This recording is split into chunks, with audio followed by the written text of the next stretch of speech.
Muito bom dia para você aí de casa, de qualquer lugar do Brasil. Enfim, sextou, 20 de julho. Começamos agora o programa RF com você para todo o Brasil. Bom, e tá curioso para saber o que vai ver hoje aqui, né? Então, olha só.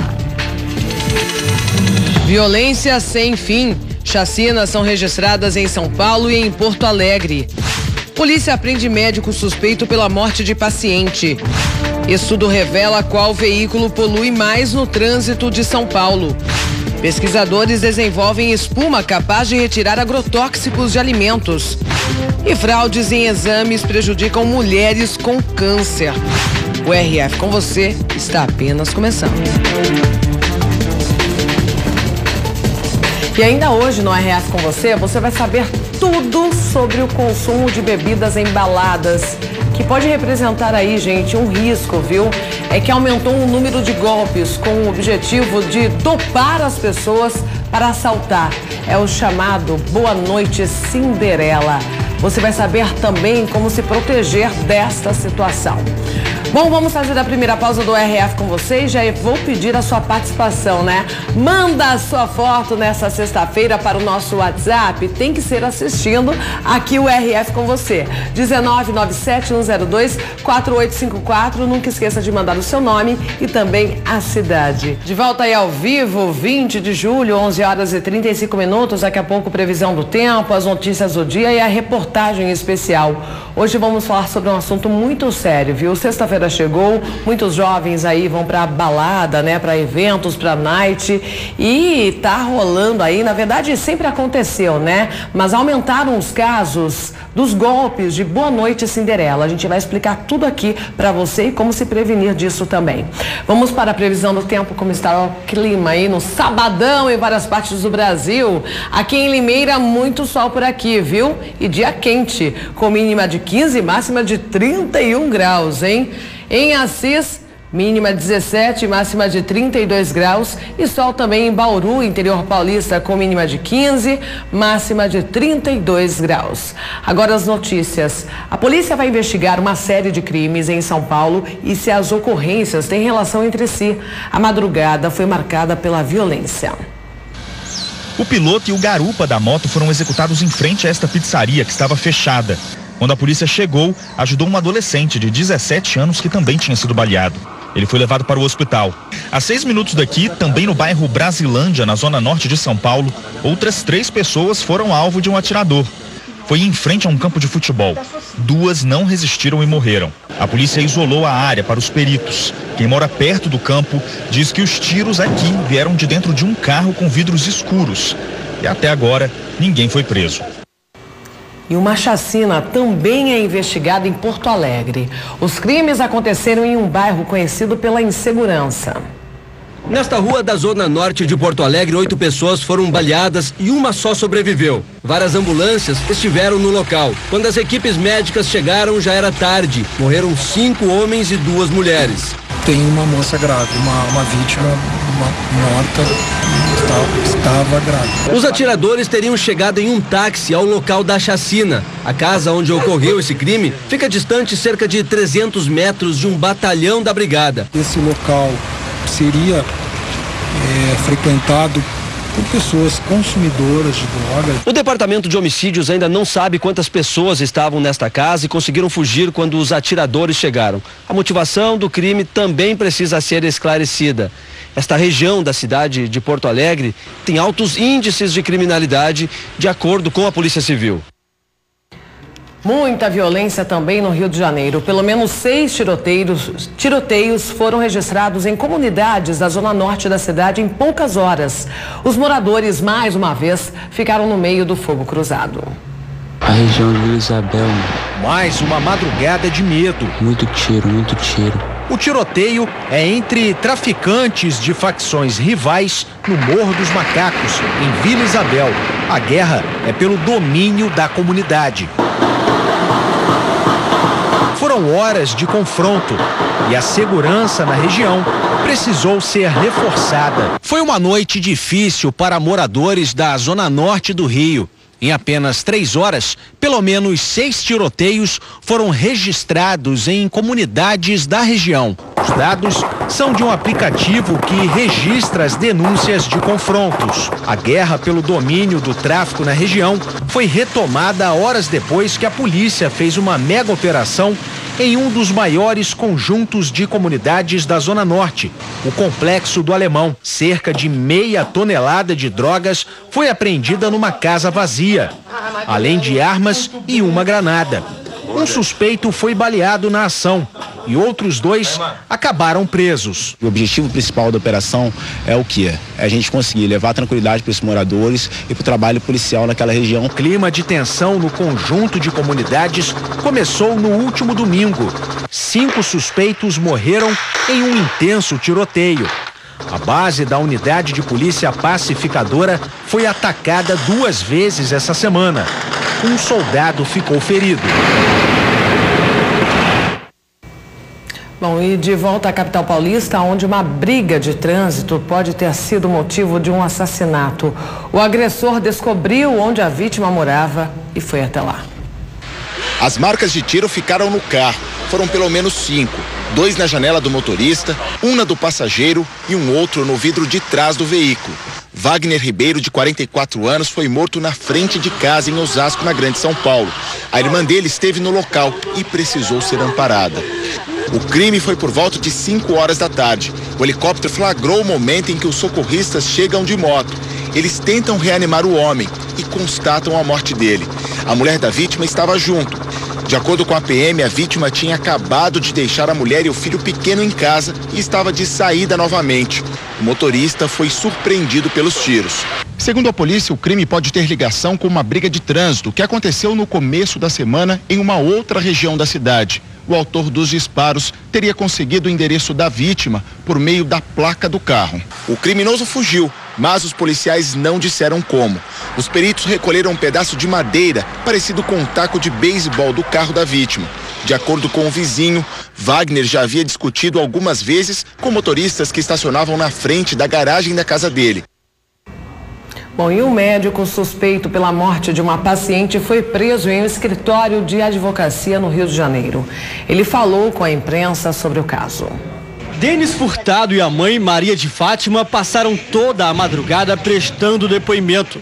Os 2 serão transferidos nesta sexta-feira para um presídio. Eles foram encontrados e presos no escritório de advocacia no Rio de Janeiro, depois de uma denúncia anônima. Na delegacia, o doutor Bumbum deu uma entrevista coletiva. Nervoso, gaguejando em alguns momentos, Denis Furtado disse que o procedimento poderia ser feito na cobertura onde morava, neste prédio na Barra da Tijuca. É possível realizar o procedimento em qualquer área capacitada, aonde que o médico esteja ali presente, o médico capacitado em bioplastia. E ainda afirmou que a bancária Lilian Calisto teve enjoos 6 horas depois da aplicação de 300 mililitros de metacril nos glúteos e foi levada para o hospital. A médica ela foi enfática, ele dizendo, olha, o quadro dela é de trombose. Eu disse, mas como é que a senhora sabe disso só de olhar? Porque ela fez um procedimento estético. O que a senhora aplicou nela? Que o senhor aplicou nela? Eu disse, polimetil, metacrilato. Ela falou, quantos ml? Eu falei, cerca de 300 ml. Por meio de nota, o hospital já havia afirmado que em momento algum o médico informou que havia feito um procedimento estético na vítima. A informação só teria sido dada pela própria paciente, que chegou consciente. Ele alegou que Lilian fazia uso de anabolizantes, mas os exames estavam em dia. Por isso, ele não teria se negado a fazer o procedimento. No prontuário dela, ela me disse usar anabolizante. Ela me disse usar, aí eu não me lembro se é anticoncepcional também, mas ela usava DEA, testosterona, então são agravantes para um quadro. Porém, você não pode, eticamente, recusar um paciente quando ele tem exames compatíveis. Na entrevista, o médico ainda tentou inocentar a mãe das acusações. A minha mãe ela tem 70 anos de idade quase, já teve câncer, ela não atua, ela não trabalha como médica, não me auxilia, ela nem participa de nada. Denis também negou que a namorada, que está presa, atuasse como técnica em enfermagem, contrariando o depoimento das testemunhas. Nós, inclusive, já oficiamos ao CREMERGE, precisamos de posicionamentos de profissionais técnicos habilitados, nós realmente não temos essa habilitação, não cabe à autoridade policial. Essas solicitações já foram feitas e aguardamos os resultados. E a polícia prendeu uma quadrilha em Minas Gerais que ostentava nas redes sociais armas de grosso calibre, drogas e dinheiro. Armas, carregadores de pistolas, balanças, munição e drogas foram apreendidos com suspeitos. 22 pessoas foram presas, entre elas um homem que usava tornozeleira e mulheres que ocupavam cargos importantes dentro do tráfico. São namoradas, esposas e filhas desses traficantes. Alguma delas era gerente desse tráfico, vapor, que é quando a pessoa vende, e ficavam também como olheiro. A polícia investiga o envolvimento de moradores da comunidade. Alguns foram ameaçados por traficantes para que escondessem a droga. Obrigam, às vezes trocam pelo pagamento do aluguel ou uma cesta básica para essas pessoas poderem armazenar essas substâncias entorpecentes para eles ficarem acima de qualquer suspeita quando dá abordagem policial. E agora você vai conhecer detalhes da operação que prendeu um dos traficantes mais procurados do país. Ele fazia parte do alto escalão de uma facção criminosa e morava em uma mansão no Paraguai. Eduardo Aparecido de Almeida, de 39 anos, conhecido como Pisca, morava havia um mês nesta mansão de muros altos em Assunção, capital do Paraguai. Ele ostentava uma vida de luxo, que terminou com a chegada da polícia. A casa tem um sistema moderno de monitoramento. Os agentes precisaram forçar a porta para entrar. Com isso, o suspeito ganhou tempo para fugir pelos fundos, mas foi localizado. Outros 2 homens foram presos. O brasileiro Ricardo Moraes Alves e o suboficial da Polícia Nacional do Paraguai, Carlos Alfredo Mendonça, contratado para fazer a segurança de Eduardo. Os brasileiros foram deportados e entregues à Polícia Federal em Foz do Iguaçu, no Paraná. Além de pertencerem a organizações criminosas aqui brasileiras, estavam com documentos falsos, tanto paraguaios como brasileiros. Aqui no Brasil eles foram autuados em flagrante delito por uso de documento falso brasileiro. A Polícia Federal não divulgou para onde os presos foram levados.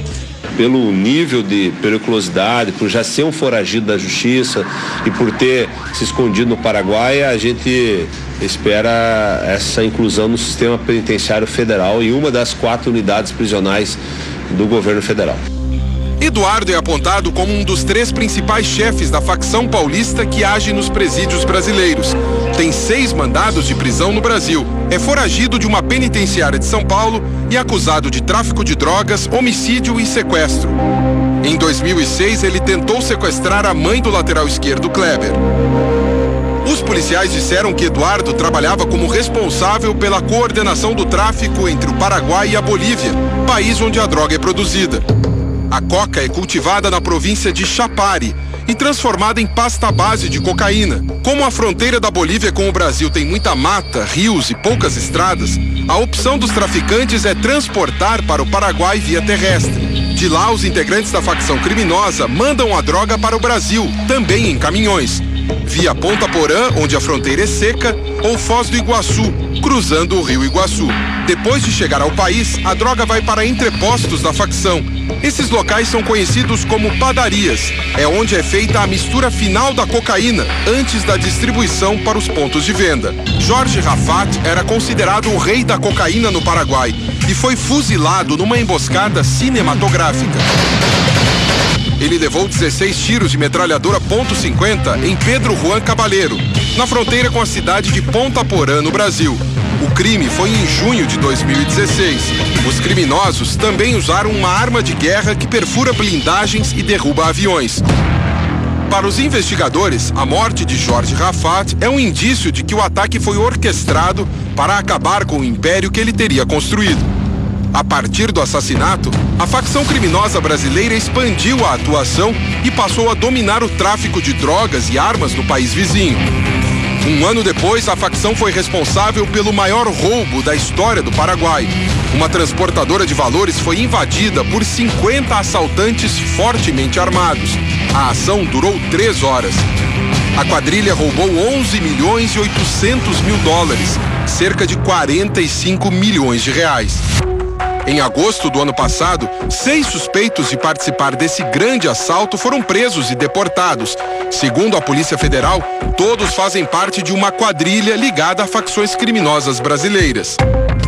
Uma semana depois, a polícia prendeu por acaso mais um traficante suspeito de participar do assalto à transportadora. Leandro Furlan foi abordado durante um patrulhamento no litoral paulista. Os policiais perceberam que o documento que ele mostrou era falso.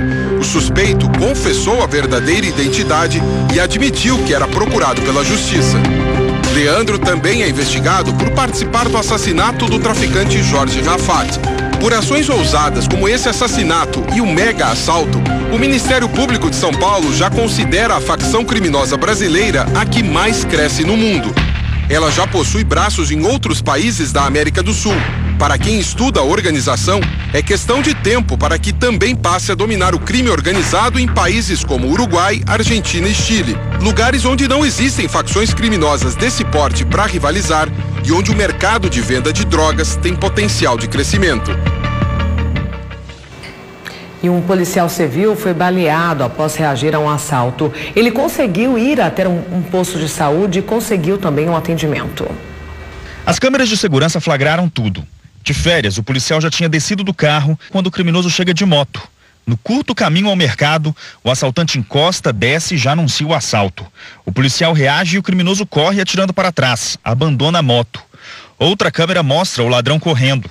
O crime aconteceu nesta rua do bairro Cursino, na zona sul de São Paulo. Tudo indica que na ação havia um outro indivíduo, estava escondido aqui próximo ao local e juntos os dois saíram correndo a pé. Os peritos estiveram no local e conseguiram levantar pistas e identificar um suspeito.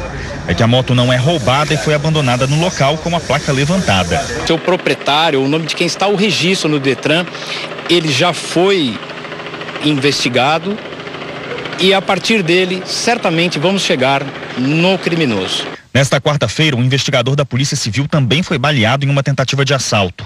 Ele conseguiu reagir. Uma câmera de segurança mostra o policial chegando de carro na empresa onde trabalha nas horas vagas. Na sacola, o dinheiro que ele tinha acabado de sacar do banco. A suspeita de que ele tenha sido seguido.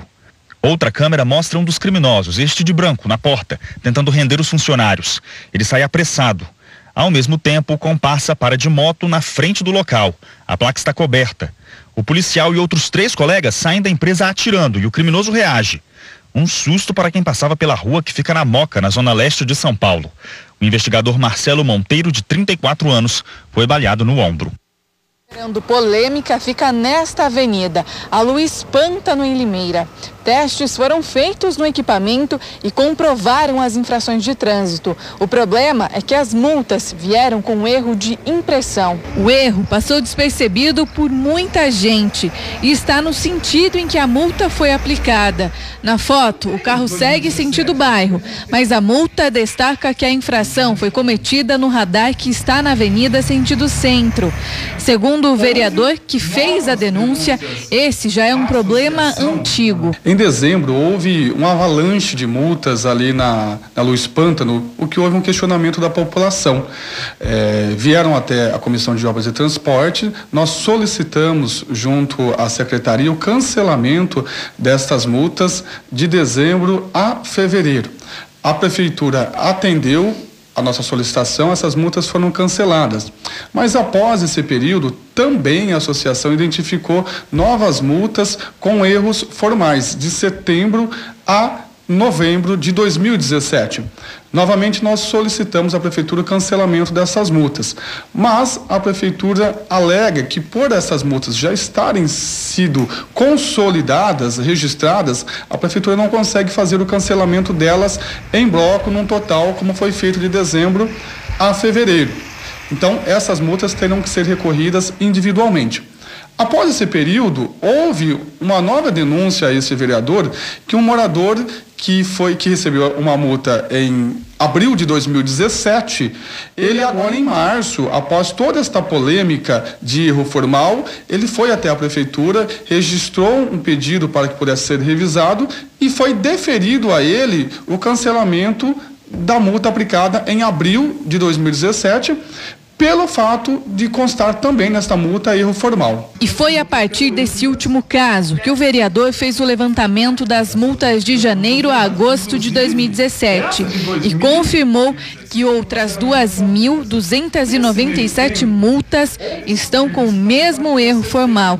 E por isso, o parlamentar destaca que os motoristas que se sentirem prejudicados podem procurar seus direitos. Nós esperamos que as pessoas que receberam essas multas no período de abril, e eu digo não só de abril a agosto, como foi a resposta do meu requerimento, de 2.297 multas aplicadas, e essas multas estão sim com erro formal e as pessoas podem estar indo até a Prefeitura, Secretaria de Mobilidade e solicitando o cancelamento dessas multas, que todas as pessoas que receberam no ano de 2017 se atentem também para que não tenha ocorrido o mesmo erro e ela ainda não tenha feito a revisão.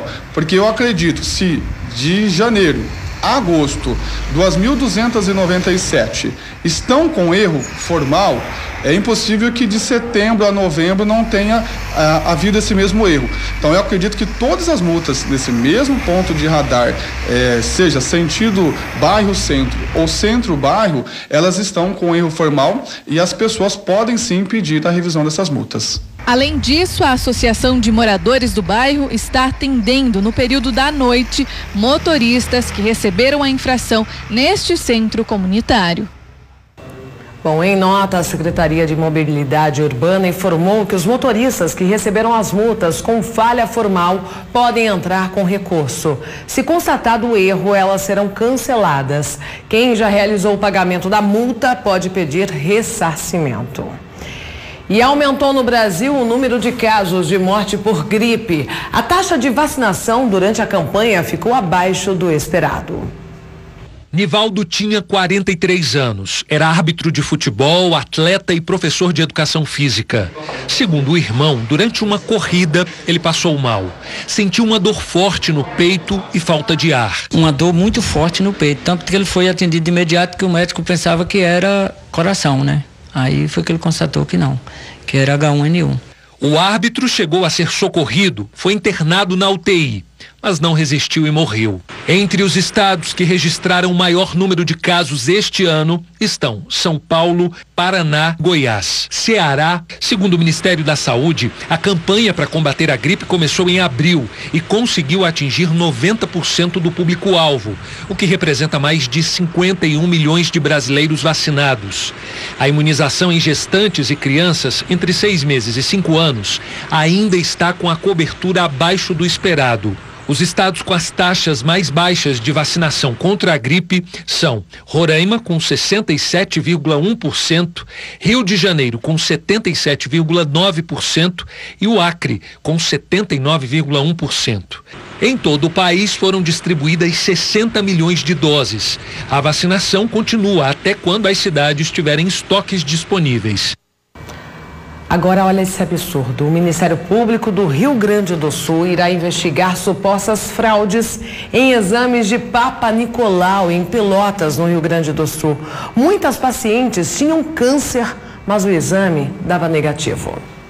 Sandra fazia os exames de Papa Nicolau todo ano e o resultado sempre vinha negativo. A irmã conta que só depois de 1 ano e meio sentindo dores fortes, ela procurou um médico particular, mas já era tarde. O câncer tinha se espalhado. A mulher morreu há 10 meses.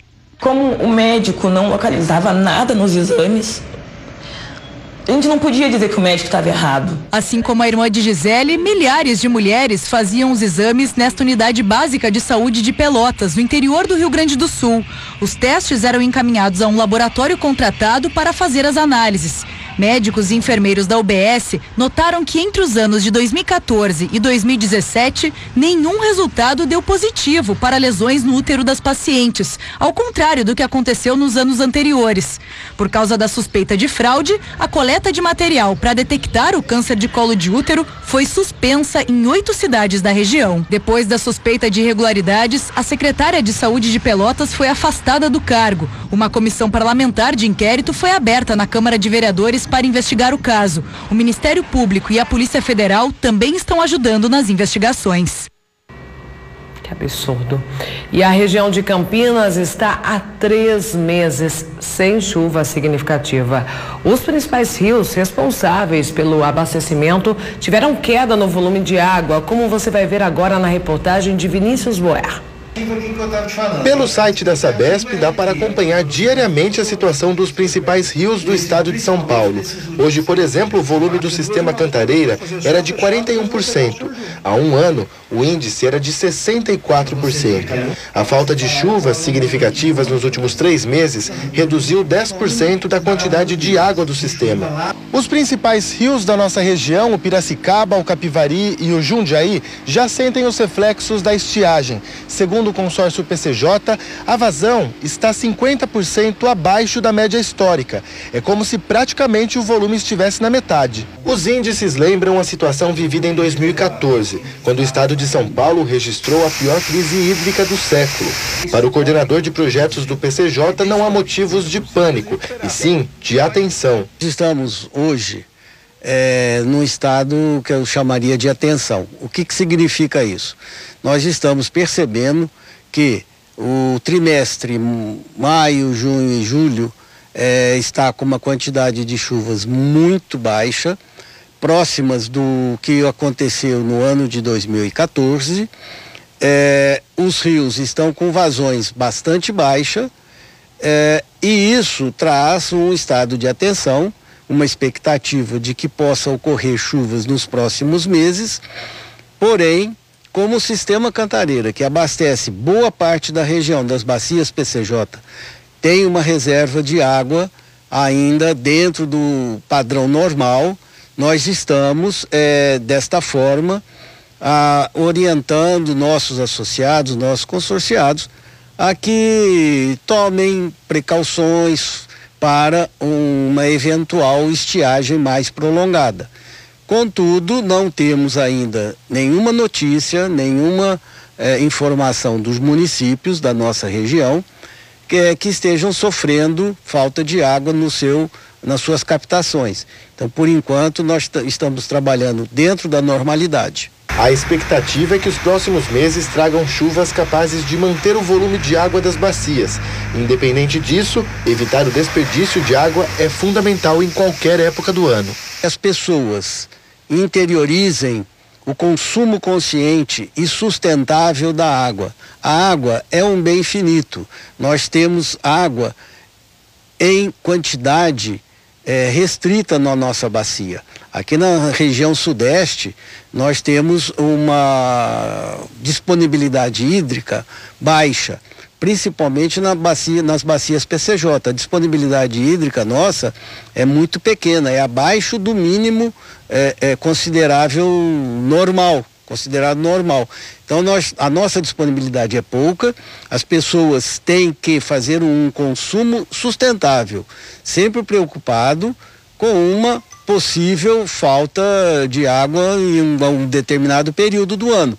Então é importante que as pessoas façam o seu consumo racional e sustentável da água. Economizar sempre, né? Agora vamos falar das eleições presidenciais. Uma nova reunião definiu o apoio dos candidatos, o chamado Centrão, ao candidato Geraldo Alckmin. As articulações aconteceram na residência oficial do presidente da Câmara, Rodrigo Maia, do Democratas. Além do DEM, compareceram líderes do PR, PP, PRB e Solidariedade. O bloco, chamado de Centrão, discute qual candidato apoiar para a presidência da República.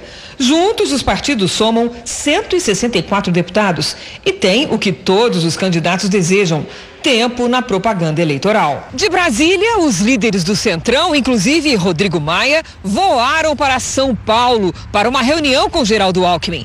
A assessoria do Tucano não confirma, mas o acordo para a aliança com o Centrão já estaria fechado. E o pré-candidato concordou até com a sugestão para vice em sua chapa, o empresário Josué Alencar, do PR. Neste caso, Alckmin conquistaria 40% dos 25 minutos da propaganda política na TV e no rádio, o maior tempo entre todos os concorrentes. Agora, os líderes do Centrão vão tentar convencer as bases sobre a opção tucana. A decisão, ela só será anunciada na próxima semana. Os partidos do Centro Democrático vão estar unidos. Após a reunião em Brasília, Rodrigo Maia recebeu em separado o deputado do PSDB, Carlos Sampaio. Maia deve desistir de concorrer ao Planalto e busca apoio para se reeleger presidente da Câmara.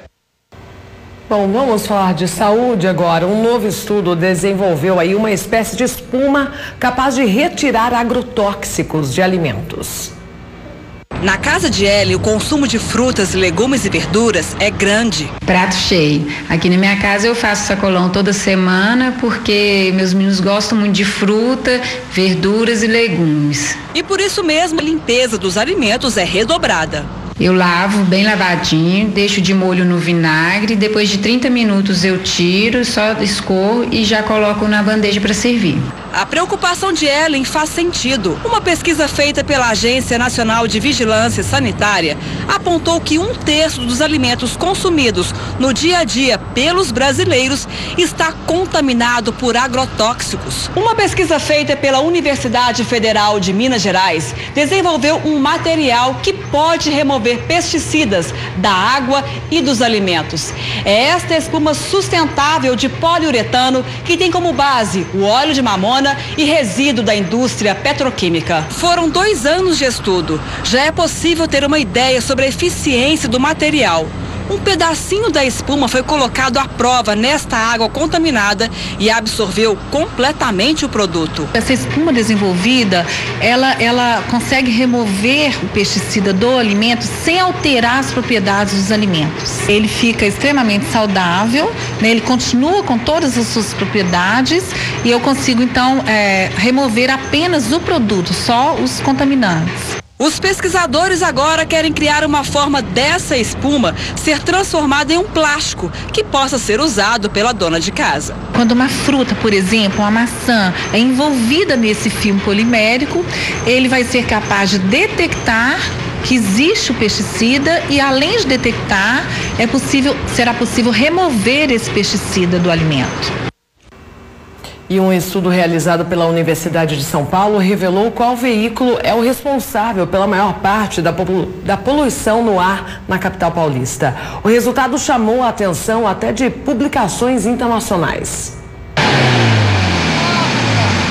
A maior cidade da América Latina tem 8.624.466 veículos nas ruas. Diante de uma frota gigantesca, fica a dúvida: qual veículo contribui mais para a poluição do ar? Os carros, com certeza. Os ônibus. Os 8 milhões de carros na rua. A resposta vem de um estudo inédito no país.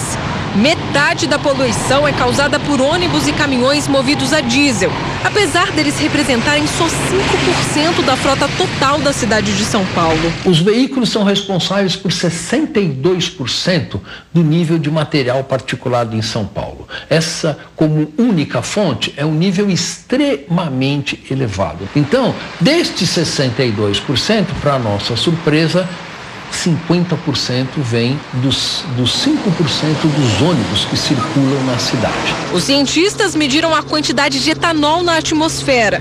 A substância é emitida no ar apenas por carros movidos a álcool e gasolina. Assim, eles conseguiram separar a contribuição real dos veículos leves e comparar com a poluição gerada pelos veículos a diesel.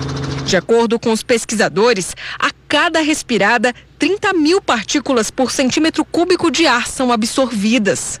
É um particulado muito pequenininho e quando nós respiramos esse particulado, ele se deposita diretamente nos brônquios e nos alvéolos pulmonares do nosso pulmão. tendo um efeito muito importante sobre a saúde das pessoas. Os 30 instrumentos foram colocados neste trailer.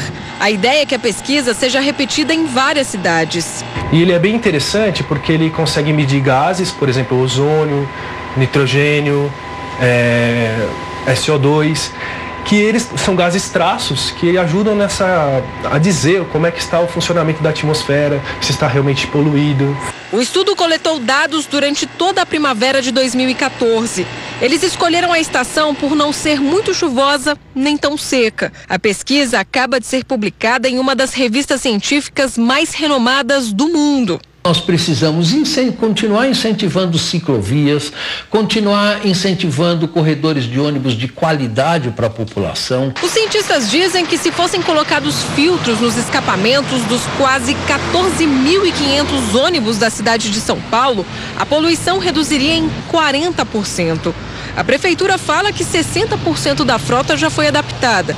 Ainda assim, a qualidade do ar na capital paulista está péssima. Um valor aceitável seria da ordem de 400 nanogramas por metro cúbico. E hoje, quando vocês chegaram pela manhã aqui, estava quase 4.000, né? Quem mora em São Paulo, claro, sofre as consequências de tanta poluição. Eu tenho rinite alérgica e quando o tempo fica muito seco, inclusive, eu passo bem mal. Quem vem de outros lugares sente ainda mais. Cláudio e Estela saíram para uma volta na Avenida Paulista, um dos cartões postais da capital. Mas o passeio acabou espantando os turistas. 20 minutos de caminhada, a gente não está aguentando mais. E falando em desrespeito com o meio ambiente, agora você vai ter a dimensão da sujeira jogada no mar do litoral de São Paulo. A situação tem matado centenas de animais marinhos. A gaivota em breve será solta. Por enquanto, passa por um processo de desintoxicação alimentar. Nossa maior suspeita é que ela esteja intoxicada com restos de alimento, né? Restos de lixo que muitas vezes as pessoas descartam incorretamente na praia. Ela foi resgatada em uma praia do litoral sul de São Paulo. Na mesma região, um pescador encontrou um peixe assim, com uma argola de plástico presa ao corpo. Não vou acreditar. É de um relógio. Os animais marinhos encontrados mortos aqui no litoral paulista também passam por exames. Nos últimos 3 anos, das 500 tartarugas necropsiadas em um único instituto de recuperação ambiental, 80% tinham consumido plástico. Esses animais confundem esse alimento, né? Na água, uma sacola plástica fica muito parecido com uma alga ou com uma água viva. E plástico é o tipo de lixo que mais tem no mar. O resultado da pescaria de apenas um dia foi este: 6 toneladas de entulho. Wesley, pescador artesanal há 6 anos, nunca puxou uma rede com tanta sujeira. Pegamos 2 caminhões fechados de lixo, tá difícil. Andamos pegando muito lixo. Todos os dias a prefeitura tira 3 toneladas de lixo só da faixa de areia, nos 30 quilômetros de praias de Bertioga. As pessoas às vezes depositam seu lixo num local inadequado, algumas jogam nos rios, outras deixam em local que vai acabar chegando ao mar. E isso é um processo natural, o mar acaba devolvendo. Judiação, né? Um levantamento do Banco Central revela que, embora o número de transações com cartões tenha aumentado, a maior parte dos brasileiros ainda prefere sim pagar as contas com dinheiro vivo. A lanchonete do Bigode é famosa por aqui não só pelo pão de queijo, mas também porque o dono só aceita pagamento em dinheiro. O produto está mais barato e que com o cartão o custo é maior. Segundo uma pesquisa do Banco Central, apesar do uso do cartão de débito ter crescido 20%, o dinheiro vivo ainda é o mais utilizado na hora de fazer as compras, seguido do débito e crédito. O Rafael está sempre com a carteira cheia de moedas. Desde criança, ele tem o hábito de guardar um monte, só que dá uma trabalheira para contar. Quando acumula muito, a gente para um dia só para contar moeda. Usa a mesinha aqui, espalha todas, vai contando, reúne todas em pacotinhos e tenta trocar por dinheiro também em padaria, em supermercado. Mas o Rafael não é o único. Essa prática de guardar dinheiro em casa ainda é um hábito de muitos brasileiros. A pesquisa do Banco Central revela também que metade da população usa essa reserva que fica guardada no cofrinho para poder pagar as contas. E lembra do Bigode, do pão de queijo? Além de só receber os pagamentos em dinheiro na lanchonete, ele também não tem cartão e nem conta no banco. É embaixo do colchão mesmo. Não pegou dinheiro com mercadoria, pegou dinheiro com mercadoria. Vamos mostrar algumas participações? Vamos, pode colocar na tela. Beijão pro Roberval de Jequié, Bahia. A Valéria de São João, Pernambuco. Rosineide de Rosário do Catete, Sergipe, beijão pra você. Silvânio de General Mainardi, Sergipe também, super beijo. Ótima sexta pra Guia de Araioéses, Maranhão.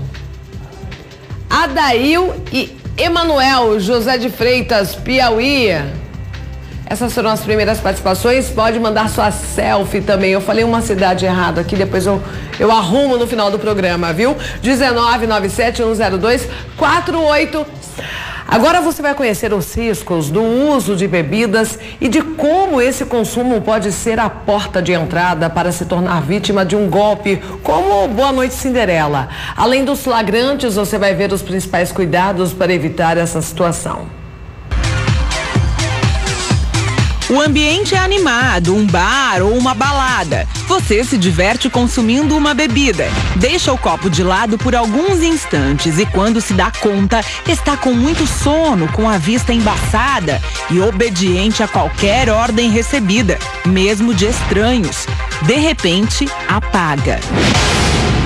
E quando acorda, não se lembra de nada. Está sem a carteira, sem o celular, às vezes com machucados pelo corpo. Caiu no golpe do Boa Noite Cinderela. Minha sensação de primeiro momento foi muita alegria. Eu sentia uma sensação muito boa. Euforia? Euforia. E pós esse momento de euforia, de felicidade intensa, eu senti uma crise de ansiedade muito grande, uma crise de pânico. Eu não tinha controle do meu corpo e eu sabia que eu não estava normal. Eu tinha tomado um copo de cerveja, então eu sabia que não era natural aquilo. Essa jovem que prefere preservar a identidade foi vítima de um aproveitador disfarçado de bom moço. Ele falava que era formado, então ele estava ainda estudando outras coisas, então acreditei que fosse uma pessoa do bem, né? E não era? Não era. Os dois estavam em um bar quando tudo aconteceu. Nesse momento eu tinha encontrado uma amiga minha no ambiente e ele queria muito colocar gelo na minha bebida e eu não queria o gelo. Então nesse momento ele simplesmente pegou o meu copo e saiu, ele sumiu, enquanto eu conversava com minha amiga. Aí em 10 minutos ele voltou com um copo junto com o gelo e eu bebi a tal bebida, que era cerveja, e não mudou nada no sabor. E foi tudo assim que começou. Bandidos preferem usar 3 tipos de substâncias para aplicar o golpe do Boa Noite Cinderela. O flunitrazepam, um calmante indicado por médicos a quem sofre de ansiedade e insônia. O flunitrazepam é um dos principais que eles utilizam. Na verdade, ele tem uma ação sobre o sistema nervoso central. Ele é para ansiedade, é para levar à sonolência. Ele é prescrito por médicos e tem uma dose adequada que deve ser tomada. Ele é um medicamento controlado de tarja preta, portanto não pode ser tomado aleatoriamente. O GHB, um sedativo de uso hospitalar perigoso, conhecido como êxtase líquido. E a quitamina, indicada para anestesiar cavalos. O pior de todos que eles estão usando é um medicamento veterinário, a quitamina. Ela é de uso veterinário, anestésico veterinário. Só que descobriu-se que o efeito dele é alucinógeno também. Então, uma pessoa que usa esse tipo de substância misturada com álcool, ela vai ficar totalmente fora do seu nível de consciência. A pessoa vai falar o que não precisa. Ela vai ter atos que ela não faz nem ideia do que são esses atos. E quando você for ver o que está acontecendo, a pessoa pode ter sido violentada, ela pode ter dado senha de banco, pode ter dado endereço de toda a família dela e ela se complica com isso sem nem sequer ter ideia do que está fazendo. Essa delegada explica que há homens e mulheres aplicando o golpe. Ouça como age esse tipo de bandido. Eles sempre agem em 2 pessoas, uma fica encarregada de distrair a vítima. Olha. E a outra coloca a substância para depois ser cometido o crime, né? Pessoas sozinhas em bares, padarias ou baladas e que estejam consumindo alguma bebida são os alvos mais frequentes. Os autores percebem que a vítima está fazendo uso de alguma bebida, pedem alguma informação, se aproximam até de uma maneira muito simpática, usam o medicamento ou qualquer substância nesta bebida e fazem com que a vítima fique dopada depois disso. Essas substâncias utilizadas no golpe Boa Noite Cinderela, de fato, podem levar a vítima à morte? Sem dúvida, eles podem levar desde sono, inconsciência, coma, até a morte. Esse era Edivaldo Melânia. O gerente de banco de 45 anos morreu após a ação dessas duas mulheres, segundo a polícia. As imagens de um circuito de segurança mostram Edivaldo, de branco, se divertindo em um bar no centro de São Paulo. No balcão, duas mulheres o observam. Ele e uma turma comemoravam a vitória do Brasil contra a Sérvia na Copa do Mundo em 27 de junho. O bancário vai em direção à porta. As mulheres deixam o balcão e se aproximam mais dele. Repare que a de blusa rosa mantém os olhos fixos em Edivaldo. 40 minutos depois, ele paga a conta e deixa o bar acompanhado das duas mulheres. Já tinha sido dopado, segundo as investigações. O bancário foi encontrado inconsciente perto do bar, sem documentos. Morreu no hospital por intoxicação. Provavelmente uma dose excessiva do medicamento usado. Dias depois, a polícia prendeu uma das golpistas. Vanúzia Alves Santos, de 43 anos, estava fazendo compras com o cartão de crédito do bancário. A mulher já tinha 2 passagens por aplicar o mesmo golpe em outras vítimas. Ela deu bastante detalhes de como agiu, né? E não foi uma escolha determinada.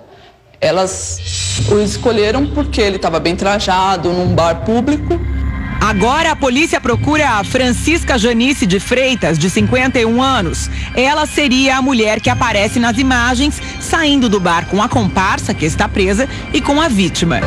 A família do bancário contratou esse advogado para apoiar as investigações.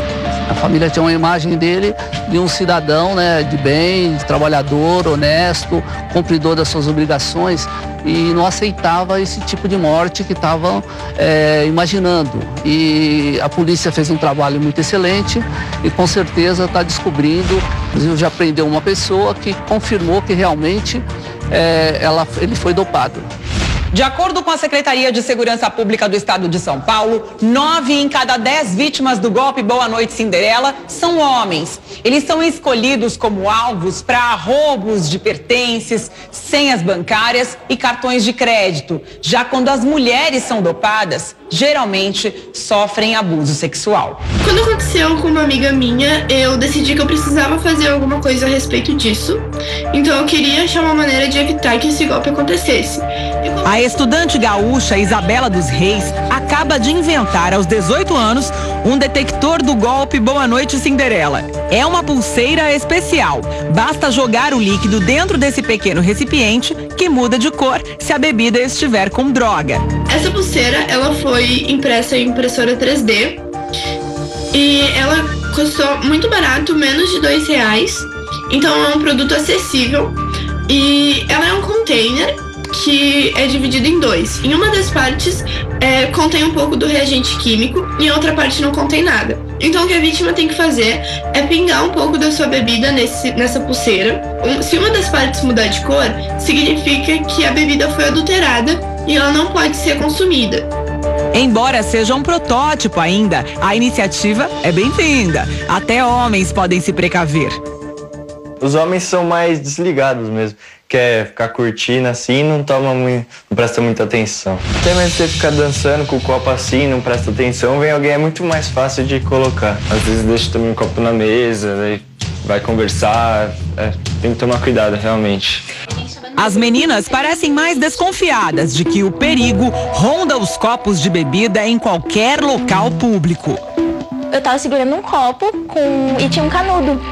O cara se aproximou de mim e começou a beber. No que eu vi, assim, eu parei, eu falei, nossa, Eu nem bebi mais, joguei no lixo e ele saiu andando, simplesmente. Mas ali já era uma chance para ele fazer alguma coisa, porque é muito rápido, a gente às vezes nem vê e já aconteceu. Um amigo meu já passou por uma situação bem desagradável. Ele foi pedir a bebida pro bartender e ele se distraiu por um segundo e aí depois disso ele não lembra de nada. Ele tomou e não lembra de nada e acordou no banheiro sem a carteira dele. Para a assessora técnica do Conselho Regional de Farmácia em São Paulo, evitar o golpe é questão de prevenção. Deixa seu copo tampado. Se você deixou seu copo com alguma bebida, saiu, falou, foi atender telefone, às vezes a gente vira de lado, é questão de fração de segundo. Virei de lado, alguém já colocou. Se você deixar sempre seu copo tampado, você vai se proteger. A jovem que foi dopada em um bar por um rapaz que a paquerava conseguiu escapar do golpista, por sorte. Eu pedi para ele me levar em algum banheiro. Era um banheiro de uma conveniência de um posto de gasolina. Aí nesse banheiro eu tentei respirar, manter a calma, trazer o equilíbrio, porque eu sabia que eu estava passando por um grande perigo. E acabei saindo do banheiro e entrei no posto de gasolina. A sorte que dentro do posto de gasolina tinha um grupo de policiais. E aí eu abracei ele, fingindo que era um abraço normal, mas foi esse abraço que me fez dar ênfase de pedir ajuda pro policial que estava na minha frente. Mas você abraçou e aí já falou com o policial? Eu falei sem aumentar minha voz.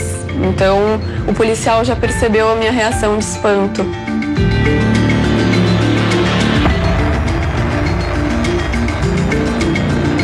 Eu lembro que eles colocaram uma luz nos meus olhos. E aí a moça falou, não, realmente ela tá drogada. E eu falei, eu quero que vocês liguem pro meu pai, porque só assim eu vou conseguir sair daqui salva. O rapaz que teria colocado alguma substância na bebida dela foi detido. Os policiais falaram pro meu pai que tinha droga no bolso dele. Para que a diversão seja segura, esses jovens estão sempre em turma, evitam sair sozinhos. E estão certos. Para executar o crime, eles buscam um meio mais fácil, né? E se a vítima está sozinha, não vai ter interferência de uma segunda pessoa que possa intervir na ação. É nessas horas que a gente escuta o conselho de mãe, não anda sozinha, não deixa seu copo em qualquer lugar. Essa é uma outra dica que vale para todo mundo. Afinal, os criminosos estão por aí, em busca da próxima vítima do antigo golpe do Boa Noite Cinderela. Passei a ser mais responsável, a prestar mais atenção com as pessoas que eu ando, com o que eu tô bebendo, comendo, enfim, ingerindo. Na dúvida, desconfie de todos. Exatamente. E a pessoa nunca acha que vai acontecer com ela, né? Mas acontece. Toda atenção aí, principalmente os jovens, né? Afinal, final de semana chegou, muitas vezes vai para festas, baladas e tem realmente que estar atento. Não deixe o copo de forma alguma. De volta aí ao vivo nessa sexta-feira, 20 de julho. Agora são 12 horas e 38 minutos e vamos para mais uma reportagem especial, ainda falando sobre golpe, viu, gente? Uma quadrilha de golpistas foi presa em São Paulo. O bando vendia carros roubados por sites de vendas conhecidos na internet. Vamos ver. Vai sair na boa, vai aqui. Foi assim, dentro de casa, que a polícia surpreendeu uma das integrantes da quadrilha. Havia um mandado de prisão contra Gabriela da Silva Monteiro, de 24 anos. Na delegacia, ela negou participação nos crimes. Qual o seu envolvimento no caso? Nenhum nesse momento. Não foi o que apontou o trabalho do DEIC, o Departamento de Investigação sobre o Crime Organizado da Polícia Civil de São Paulo. A função dela dentro da quadrilha era negociar os veículos. Ela era uma das mulheres que se dizia casada com um filho, que estava grávida e que dessa maneira ela ia conduzindo a conversa com as vítimas, enganando as vítimas, e era ela quem efetivamente fazia a entrega do veículo e do laudo de vistoria falso para as vítimas. A falsificação de documentos era a última etapa de um esquema bem montado que permitia a venda de veículos roubados. Assim que pegavam um carro, a quadrilha procurava outro com as mesmas características e usava os dados para confeccionar um novo documento. Em seguida, o carro era oferecido num site de vendas na internet. A investigação durou meses. Nós estávamos apreendendo veículos de origem criminosa na posse de pessoas que haviam comprado pela internet. Essas pessoas, claro, desconheciam a origem criminosa desses veículos, pagavam um valor próximo do valor de mercado e já recebiam um veículo com documentos falsos e já com laudos de vistoria preliminar também falsos. Segundo a polícia, Ivan Gomes Conceição era o responsável pela confecção dos documentos falsos.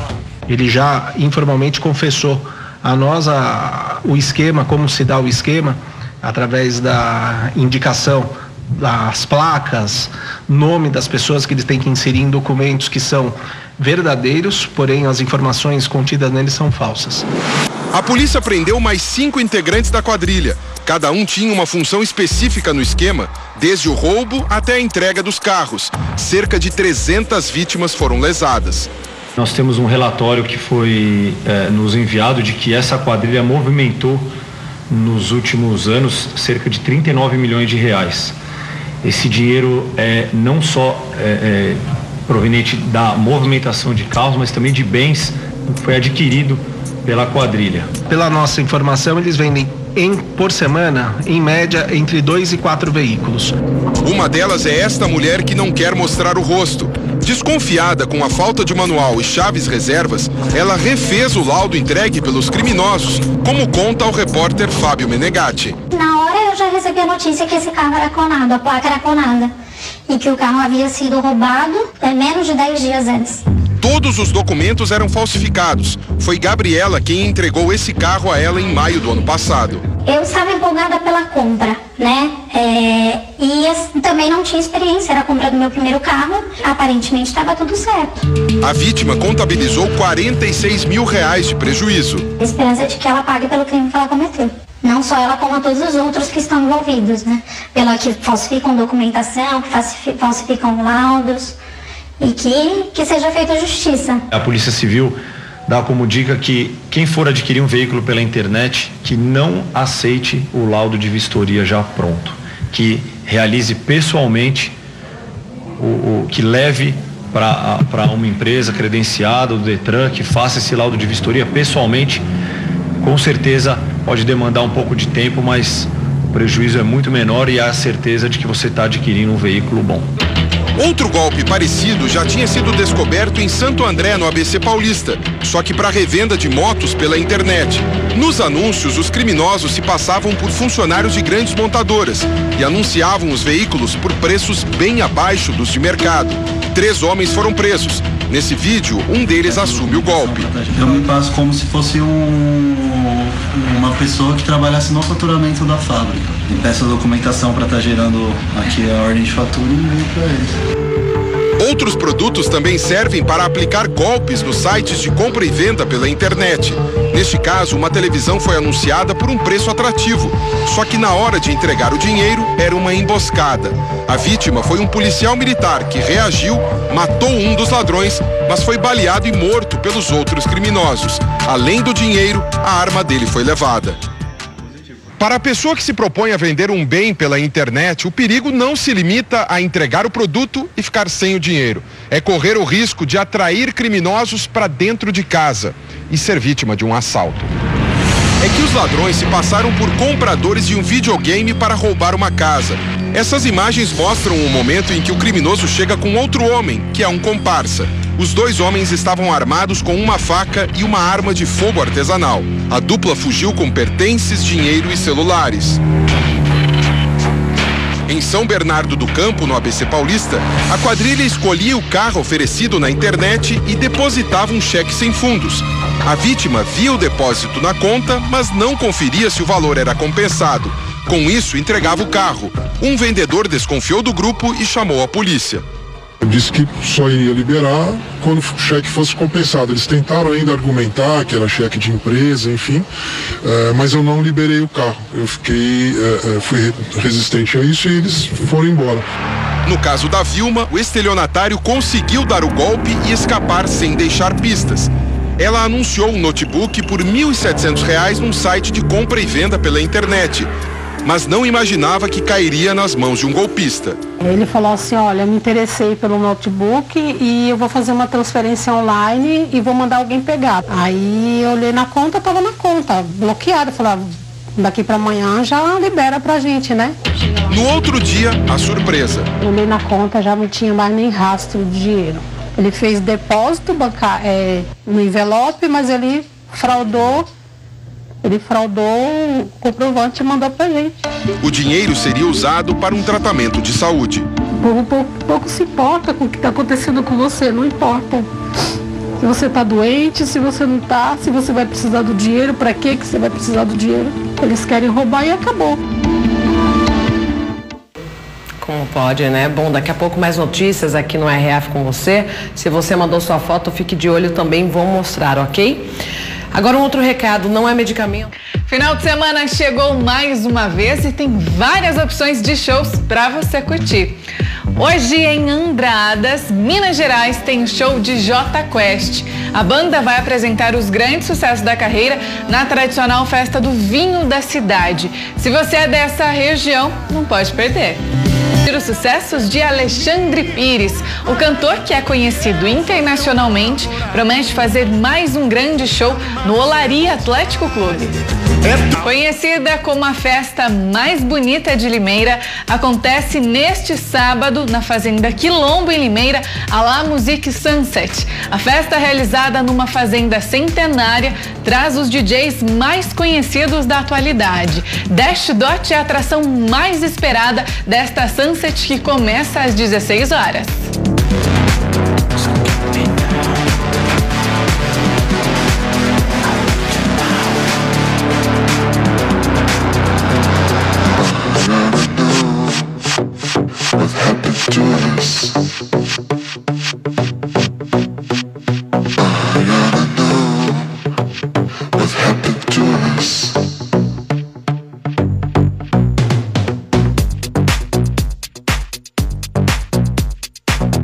Já em Paulínia, sábado é dia de relembrar os sucessos da cantora Fafá de Belém. Nos últimos anos, Fafá de Belém conquistou o posto de estrela da nossa canção popular. Desta vez, a apresentação será no Teatro Municipal de Paulínia, às 20 horas.